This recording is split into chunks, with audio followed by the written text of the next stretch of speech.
اموات ہونے پہ ان کے جنازے میں بھی شریک نہیں ہوتے اور نہ ہی کوئی نماز جنازہ پڑھتے ہیں. لیکن ہم آپ کو یقین دلاتے ہیں کہ یہ جو گوادر میں بیٹھے ہوئے لوگ ہیں یہ سارے زندہ ہیں، ان میں سے مردہ کوئی نہیں ہے. ہاں اگر دیر کر دی تو شاید، اور پھر آپ کے لیے تو جانا بالکل ہی مشکل ہو جائے گا. تو اس کے بعد انہوں نے شاید کسی وزیر کو کہا، اسد عمر کو، کہ جی آپ جا کے وہ کریں. تو بیسیکلی اور آپ نے بالکل درست فرمایا کہ وہ کہتے کیا ہیں، صاف پانی کی ڈیمانڈ کرتے ہیں، اور جو برسا برسے ان کی اپنی ملکیت ہے، اور پوری دنیا میں یہ مسلمہ اصول ہے کہ جو ساحل سمندر ہے وہ وہاں سے مچھلی کی ملکیت جو ہے وہ وہاں کے رہنے والوں کی ہوتی ہے. یعنی بیسیکلی یعنی ان وہ کے جو مچھلی روزگار اور فشنگ رائٹ اور ہیں، فشنگ رائٹ مانگ رہے ہیں اپنے، جس کو صدیوں ان کا رائٹ تھا، جس پر ان کی دال روٹی چلتی تھی، ٹھیک ہے، تو وہ چھین لیا گیا ان سے. وہ چھین لیا گیا.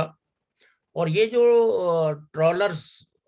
ہوتے ہیں یہ عام طور پر بہت گہرے سمندر میں مچھلیوں کے لیے استعمال ہوتے ہیں. یہ ساحل، لیکن وہ تو ساحل سے شروع ہوتے ہیں، اور پھر انہوں نے اس طرح کا سسٹم کیا ہوا ہے کہ وہ ساری مچھلی وہ پکڑ کے لے جاتے ہیں. یہ بیچارے دن بھر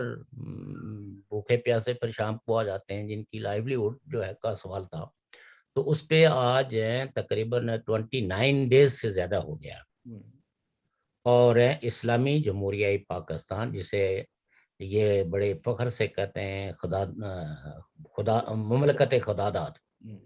اس میں کسی آدمی کو دوسرے انسانوں کے دکھ درد مسائل غمی خوشی کا کوئی احساس نہیں ہے. اور پولیٹیکل پارٹیز بھی میں سمجھتا ہوں کہ وہ چھینا جپٹی میں اس قدر مصروف ہیں کہ جو دیگر عمومی مسائل ہیں ان پہ کوئی وہ سٹینڈ نہیں لے پاتی.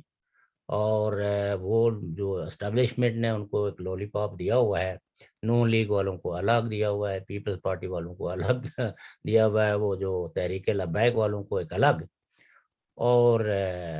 پی ٹی آئی تو چونکہ اقتدار میں ہے تو اس کو لولی پاپ نے اس کو تو طاقت دی ہوئی ہے. اور آپ یہ دیکھیے کہ اتنی بڑی اپوزیشن صرف مطالبہ یہ کر رہی ہے کہ آپ نیوٹرلائز ہو جائیں. آپ پولیٹیکل افیئرز میں کوئی یہ مطالبہ نہیں کر رہے ہیں کہ آپ کو ہم سزائیں دیں گے، آپ کے کرتوتوں کو بے نقاب کریں گے، اس پہ کوئی کرتا سے عبیز شائع کریں گے. یہ خواہش کر رہے ہیں، اور اس لیے کہتے ہیں کہ نواز شریف کا بیانیہ سخت ہے. ان کی پریزنس میں ہم ان کے بھائی شہباز شریف، جو اگرچہ مفاہمت کے بہت بڑے علمبردار ہیں، لیکن بھروسہ کیسے کیا جائے. اور اب ہیں ان کی دوبارہ جو ہے وہ ان کو جیل کا راستہ دکھایا جا رہا ہے کہ، اور میرے خیال میں شاید اگلے ہفتے تک ان کو جیل بھیج دیا جائے، چونکہ کچھ گرفتاریاں جو ہے نا، یہ فیصلہ ہو چکا ہے کہ مسلم لیگ نون کے سرکردہ لیڈروں انکلوڈنگ شہباز کو، انکلوڈنگ مریم کو گرفتار کیا جا سکتا، نیک بنا کر، کیا کہتے ہیں، کیسز بنا کر، ٹھیک ہے جی. اچھا اب چلیں، یہ تو پاکستانی بدنصیبی ہے ان کی. اچھا مجھے یہ بتائیں کہ جو ہمارا خطہ ہے، جس کو جموں کشمیر کہہ سکتے ہیں، یا پی او کے کہہ سکتے ہیں، گلگت بلتستان کہہ سکتے ہیں، یا اوور آل مسئلہ جموں کشمیر کا، اس کا کیا اثر کر رہے ہیں یہ؟ دیکھیے آج کل تو وہاں جو صورتحال ہے، ایک تو یہ ہے کہ دو چیزیں تو انہوں نے جو نان سٹیٹ ہیں ان کے لیے قوانین میں نرمی کر کے، ترمیم کر کے، تو ان کی اپائنٹمنٹس کی ہیں جو ریاست جموں کشمیر کے باشندے نہیں ہیں. دوسرا ایک اور ایڈورٹائزمنٹ کی ہے اشتہار، اس میں بھی انہوں نے کہا کہ ترجیح جو ہے وہ تو ریاست جموں کشمیر کے باشندوں کو دی جائے گی، لیکن اگر ان میں سے کوئی نہیں ملا تو پھر پاکستان سے ہم لوگوں کو لیں گے، اور وہ بھی درخواستیں دے سکتے ہیں.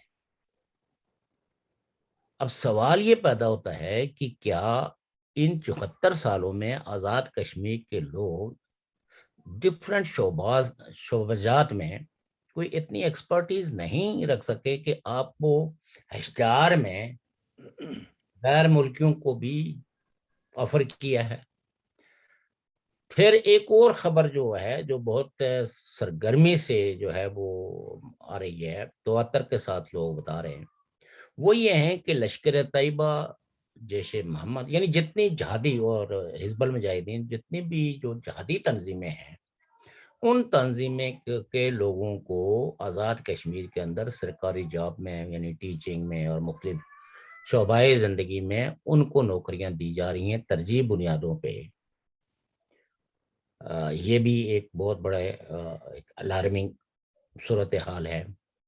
اور دھیرے دھیرے جو اسٹیٹ سبجیکٹ ہے اس کو اروڈ کیا جا رہا ہے،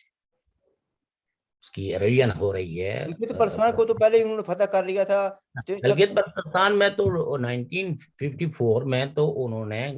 اسٹیٹ سبجیکٹ کو باقاعدہ ابروگیٹ کر دیا۔ ٹھیک۔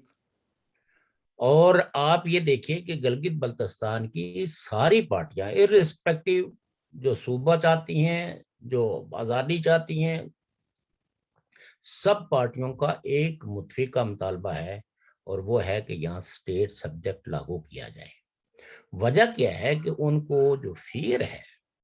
کہ دھیرے دھیرے پاکستان باہر سے لوگوں کو لا کے بسا کے ہماری زمینیں فروخت کر کے آنے پانے، تو ہمیں اقلیت میں بدلا جا رہا ہے، ہمارا کلچر چینج کیا جا رہا ہے۔ اور ویسے بھی آپ کو پتا ہے کہ شینا بہت پرانی زبان ہے، لیکن جب زبانوں کو کوئی سرکاری سرپرستی حاصل نہ ہو تو وہ زبانیں ختم ہو دھیرے جاتی دھیرے ختم ہو جاتی ہیں، مر جاتی ہیں۔ تو گلگت بلتستان کی زبانوں کو بھی اس وقت یہ شدید خطرات لاحق ہیں کہ وہ with the passage of time جو ہے وہ ختم ہو جائیں گی۔ اور وہاں چونکہ بچوں کو یعنی آپ یہ دیکھیں کہ بنگلہ دیش کی ترقی کا جو مختلف ماہرین معیشت ہیں، وہ ایک تو یہ چیز کہتے ہیں کہ چونکہ انہوں نے اپنی زبان کو اسٹڈی کے لیے لازمن قرار دیا، اور وہاں تعلیم جو ہے وہ ان کو اپنی زبان میں دی جاتی ہے، اس لیے ان کی سمجھ بوجھ بھی زیادہ ہے۔ ہمارے بچوں کو یہ لکھنوی اردو پہلے سیکھنی پڑتی ہے، جس کے کئی معنی ہیں، ہم جیسے لوگوں کو بھی نہیں آتے، چونکہ اس میں آپ کو پتہ ہے کہ اردو تو یہ زبانوں کا مرکب ہے، اس میں فارسی ہے، اس میں ہندی ہے، اس میں عربی ہے، بے شمار الفاظ اس میں دوسری زبانوں کے ہیں، چونکہ یہ ایک لشکری زبان ہے، اور دنیا کی یہ مشکل ترین، یعنی سیکھنے میں یہ مشکل ترین لینگویجز میں ہے۔ ہمارے بچوں کے ساتھ جو المیہ ہے کہ ایون جو لوگ باٹنی، زولوجی اور یہ سائنس کے سبجیکٹ پڑھتے ہیں، ان کو بیوٹانیکل نیمز جو ہے وہ اپنے پودوں کے نہیں آتے کہ یہ کس فیملی کے ہیں۔ کچھ لوگ امتحان پاس کرتے ہیں وہ صرف رٹے کے وجہ سے، ان کو اگر اٹھا کے جو ہے نا وہ کوئی ایک پودا دکھا دیا جائے، وہ اس پودے کی چونکہ فیملی کا ان کو نہیں پتا، اس کے روٹس کا نہیں پتا، تو یہ تو یہی وجہ ہے کہ ہمارا جو معیار تعلیم ہے وہ اتنا پست ہو چکا ہے کہ آپ ڈگری تو کہہ سکتے ہیں، لیکن مجھے معاف کریں گے کہ کئی ایک طالب علم ہیں جو گریجویشن کر چکے ہیں، لیکن وہ صحیح اردو یا صحیح انگریزی میں ایک اپلیکیشن لکھنے سے بھی قاصر ہے۔ اور کسی کو اگر کہا جائے جی اپنی سی وی لکھ کے دو، تو ان کو یہ بھی نہیں پتا کہ سی وی کیا ہوتی ہے۔ تو گلگت بلتستان کی صورتحال تو بہت ہی بری ہے، اور اسی طرح بلوچستان میں آپ دیکھیں کیا ہو رہا ہے، سندھ میں کیا ہو رہا ہے۔ کہنے کو تو پیپلز پارٹی سندھ کی پارٹی ہے، لیکن جس طرح لوگوں کو وہاں اٹھایا جا رہا ہے، غائب کیا جا رہا ہے، تو پیپلز پارٹی کسی سندھی کے ساتھ ووٹ تو لینے کے لیے تو وہ سندھی بھی بن جاتے ہیں، کہیں اگر ان کے مفادات کو کوئی ان کو خوف آ جائے تو وہ سندھ کا کارڈ بھی استعمال کرتے ہیں، لیکن سندھ کے لوگوں کے ساتھ جو ریاست دشمنیاں کرتی ہے اس پہ وہ کوئی احتجاج کرنے کے روادار نہیں ہیں۔ تو یہ ساری پولیٹیکل پارٹیز میں سمجھتا ہوں کہ ایک کمپرومائز پولیٹیکل پارٹی ہیں، اس میں چند انڈیویڈلز ہیں، اچھے لوگ ہیں جو اپنی بات رکھتے ہیں، لیکن ان سب میں مقتدر نام تو نواز شریف صاحب کا ہے، جن کی ایک سے بھی ہے، جن کی پاپولیرٹی بھی ہے، لیکن ان کے گرد بھی گھیرا ڈال کے رکھا ہوا ہے، چونکہ انہوں نے جو تھوڑا سا بیانیہ جاری کیا اور پنجاب میں اس کا جو مثبت رد عمل آیا تو فوجیوں کو جو خوف لاحق ہوا، اور خود آپ ان باقیوں اپوزیشن کو چھوڑے جی، فواد چودھری جو ہے، جو پاکستان کی کیبنٹ کے ایک مقتدر وزیر ہیں، وہ ان مذہبی پارٹیوں کے حوالے سے کہتے ہیں کہ یہ بم ہیں جو مختلف جگہوں پہ انسٹال ہوئے ہیں، یہ کسی وقت بھی سوسائٹی کو بسم کر کے رکھ سکتے ہیں۔ ایک گورنمنٹ جو ہے باقاعدہ کہتی ہے کہ انٹیلیجنس رپورٹ کی بنیاد پہ ہم کہتے ہیں کہ تحریک لبیک کو فارن فنڈنگ ہو رہی ہے، اس کو انڈیا فائننس کر رہا ہے، یہ ایکسٹریمسٹ ہیں، یہ دہشت گرد ہیں، 35 کی کتنی کلاشن کوف ان سے نکلی ہیں، اور دن دہاڑے آپ نے دیکھا کہ جس طرح انہوں نے پولیس کو مارا پیٹا۔ لیکن جب جنرل صاحب کا دباؤ آیا تو سب دم دما کے تو انہیں کو آپ یہ کہہ سکتے ہیں کہ گلدستے پیش کرنے لگے، آپ اور گلے وہ لگا جو دیا۔ اچھا، ہاں ٹورڈز دی اینڈ میں یہ جاننا چاہوں گا بھی آپ نے ذکر کیا کہ کس طریقے سے اسٹیٹ سبجیکٹ لاء کی وائلیشن ہو رہی ہے ان سو کال آزاد کشمیر میں بھی، اور نوکریوں کے لیے وہ پاکستان سے لوگ لائے رہے ہیں۔ تو اس دیکھیں نا، ہمارے ہاں جس کو آزاد کشمیر کہا جاتا ہے، پہلے بھی نوکریوں کی بہت کمی ہے، انڈسٹری تو ہے یہ ٹھیک ہے جی، تو اس کا پھر کیا اثر پڑے گا؟ یعنی ہمارا اپنا مستقبل کیا ہے؟ دیکھیے جی، پاکستان کے زیر انتظام تو میں فرینکلی اور آنیسٹلی کہتا ہوں، یہ کوئی کسی دشمنی کی بنیاد پہ نہیں، یا اپنے کسی بیانیے کے بنیاد پہ نہیں، یہ بالکل آنس رائے ہے کہ پاکستان کے زیر اثر چاہے وہ کشمیری ہوں یا گلگیتی ہوں، ان کا کوئی فیوچر نہیں ہے، ان کا ایک ہی فیوچر ہے، اور وہ ہے ہجرت، اور ہجرت کر کے تو کہیں گے آگے پہنچیں۔ ان کو یہ اس احساس کمتری سے نکلنے کے لیے کہ اب ہم ٹھیک ہو گئے ہیں، تو چونکہ ایک احساس کمتری اس پورے سفر میں ان کو پیدا ہو جاتی ہے، وہ پھر وہاں کے کوئی وزیر آتا ہے، کوئی MLA آتا ہے، اس کا استقبال کر کے اس کے روٹی کا انتظام کر کے، اس کو کوئی گفٹ شفٹ دے کے، فوٹو کھنچوا کے، تو یہ بیک ہوم یہ احساس دلانے کی کوشش کرتے ہیں کہ میں بھی اب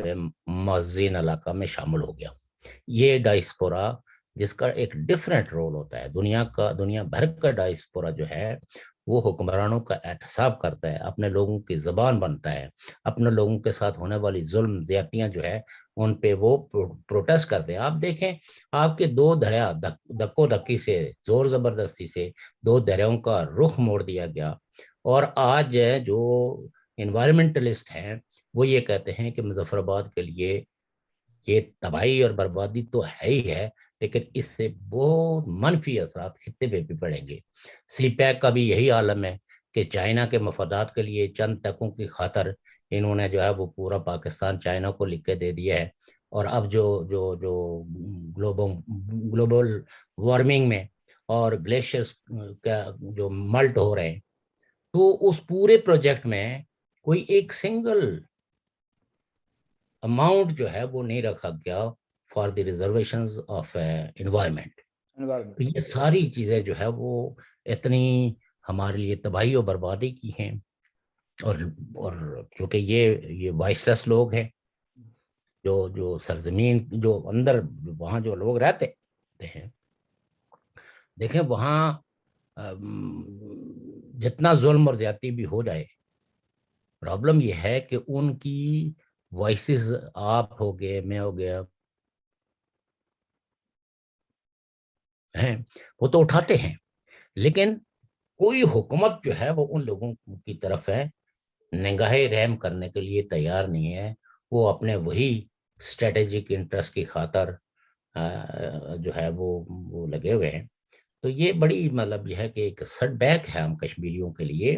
کہ ہماری کوئی آواز، ہمارے ساتھ ہونے والی زیادتیوں پر کوئی بھی شخص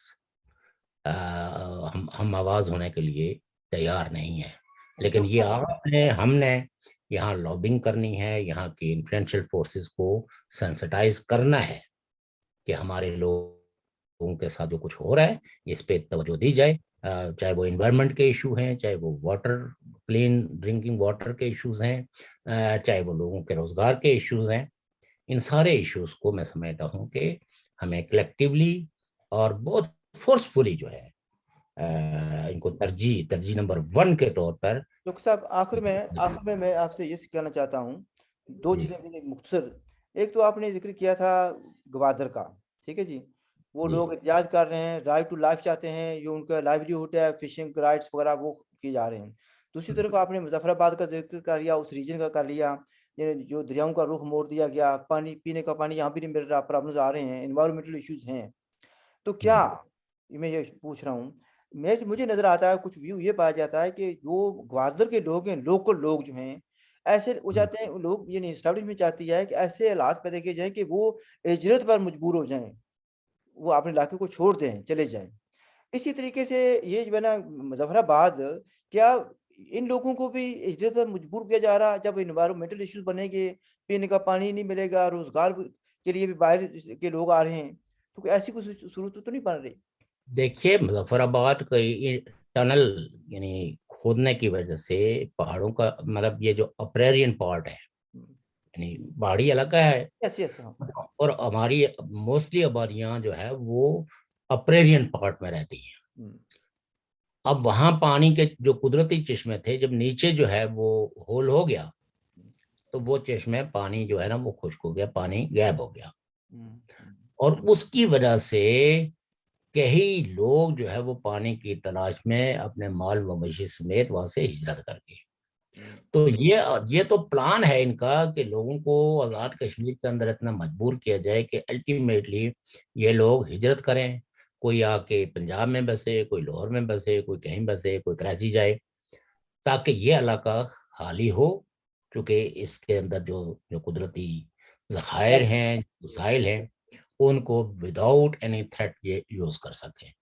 ابھی بھی ان کو کوئی بڑی تھریٹ نہیں ہے, لیکن پھر بھی لوگ چھوٹا موٹی آواز تو بلند کرتے ہیں. صحیح ہے. اور اس پہ جو ہے نا اور بلوچستان میں تو آپ یہ دیکھیں نا کہ انہوں نے بمباریاں کر کے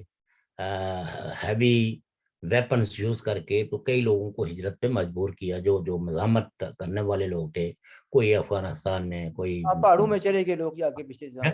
اب وہاں وہی لوگ رہتے ہیں جن کو آپ کہہ سکتے ہیں کہ یہ سدھائے ہوئے لوگ ہیں. جیسے آزاد کشمیر میں بھی ایک نسل ہے جس کو سدھا دیا گیا ہے, اور اب ان کو جس طرح آپ ان کو ہم مینٹل سلیوز کہتے ہیں, یعنی ان کو ذاتی غلامی کا احساس بھی نہیں.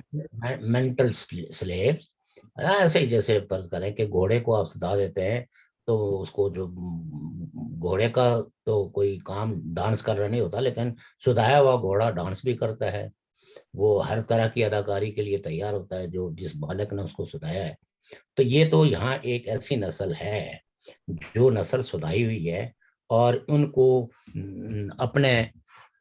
قوم, اپنے علاقے کے مفادات سے کوئی غرض نہیں ہے. تو ابھی جو وہاں گوادر میں ہوا تو گوادر کی آپ کو رپورٹس آ چکی ہوئی ہیں کہ پاکستان نے چائنا کو لکھ کے دیا ہوا ہے کہ 90% جو ہے کا جو ریونیو ہے وہ چائنا وصول کرے گا, اور پاکستان کو انہوں نے 9% رکھا ہوا ہے. تو ظاہر ہے کہ یہ آبادی اگر وہاں رہے گی, یہ احتجاج بھی کرے گی, الٹیمیٹلی یہ تو ایک بڑے پیمانے پہ ایک انتفاضہ بھی ہو سکتی ہے, کیونکہ اتنے جس بڑے پیمانے پہ خواتین, مرد, بچے, بوڑھے باہر آئے ہیں اور پھر کنٹینیوسلی انہوں نے دھرنا دیے رکھا ہے, تو یہ بہت بڑی کسی انقلابی تحریک کو جنم دے سکتے ہیں جس میں ان کے خواب درے کے درے رہ جائیں گے. اور لیکن چونکہ ان چیزوں پہ جو ان کی ڈیمانڈ ہے اس پہ اگر پاکستان کی گورنمنٹ اس کو فلفل کرتی ہے تو پھر تو لوگ وہیں رہنا وہ کریں گے, جبکہ چائنا کی خواہش یہ ہے کہ پاکستان گوادر کے گرد و نواح میں جو بھی آبادی ہے اس کو مائگریٹ کرے, چاہے وہ کراچی لے جائے تو چاہے وہ پنجاب میں لے جائے. چائنا چاہتا ہے کہ وہاں آبادی نہیں ہونی چاہیے. ارے وہ بات ہی ہوگی, لیکن وہ ایسے ہوئیں گے, چائنیز ہوں گے یا پنجابی لوگوں کو سیٹل کریں گے, اپنے لوگوں کو سیٹل کریں گے. اچھا شوکر صاحب, آپ کا بہت شکریہ, آپ نے ایک لحاظ سے شارٹ نوٹس پر ابھی بھی آپ بھی سفر سے آئے ہیں اور ٹائم دے دیا آپ نے, بڑی مہربانی آپ کی. تو میں چاہوں گا کہ چند دنوں کے بعد آپ سے دوبارہ کیونکہ بہت سے ایسپیکٹس ہیں گوادر کے بھی، بلوچستان کے بھی اور جموں کشمیر کے مسئلے کے بھی، اس پر بات چیت کرنی ہے. سو جی ناصر سر، صاحب آپ نے ٹائم دیا. تو تھینک یو ناظرین جی. آپ نے بات چیت سنی، اور میں جیسے پہلے بار بار کہہ رہا ہوں کہ ویری شارٹ نوٹس پر شوکت صاحب نے ٹائم دیا، اور یہ بھی سفر کر کے پہنچے تھے اپنے گھر. تو فوراً یہ نہیں کہ ادھر میں بھی آ گیا تو ہم نے بات چیت کر لی ہے بغیر کسی تیاری جناب آپ کا حکم ہو تو so nice of you, so nice of you. Thank you. ناظرین اگر آپ کو کوئی سوال کرنے ہوں تو please do ask, and if you have not subscribe the channel please do so. It doesn't cost you anything. ہماری طرف سے خدا حافظ and look after yourself. Thank you.